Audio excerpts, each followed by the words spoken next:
Yeah, it's a culmination and an extension of our sort of identification process. You know, we have people on the ground throughout the season, you know, looking at players and how they're doing at their respective clubs.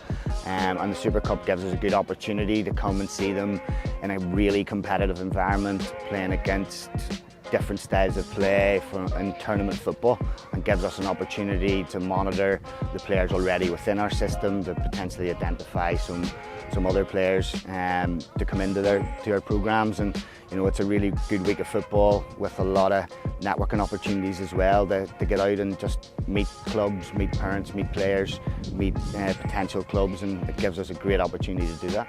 Yeah, it's really important, obviously, because we are the governing body. We've got people who want to see it. We're on the ground. We're proactively out there looking for players, and we're supporting these events. And if there's opportunities for players to be tested at this sort of level against good players, we have to endorse that and as much as we can.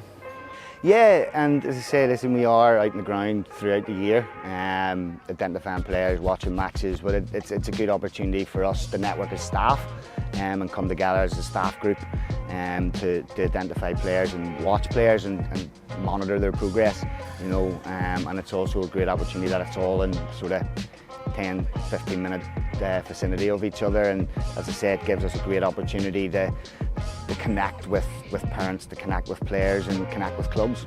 I think it's important because it's a great opportunity for talent ID. It's a great opportunity to see all the players in one place, and we get an opportunity to go around and see 4 or 5 games a day.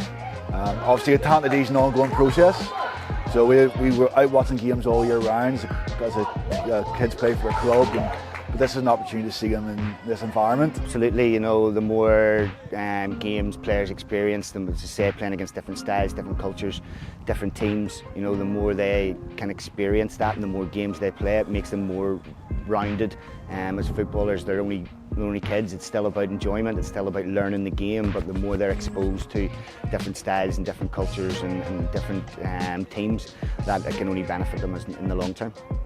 It's networking, linking, and making sure, you know, people see we're there for the boys, not just for the football perspective, because we've had plenty of people judging them every day in terms of their football, in terms of what they're doing, how they're performing. I'm not there for that. I'm there to support them in terms of when everything's not right, or everything's going wrong, or you know, they need a bit of advice or guidance or whatever.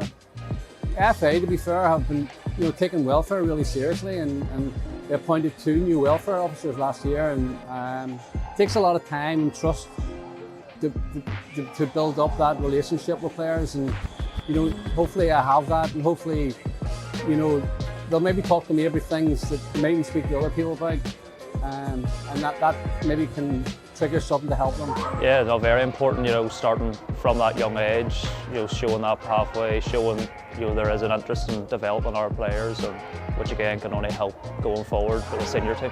I loved it, so I did. Played on it for 3 years with County Londonderry team, you know, with some good years, good teams. The year we actually got to the final too, which is memorable, you know, so it's always, even now, it's still one of the most enjoyable weeks I've had in football.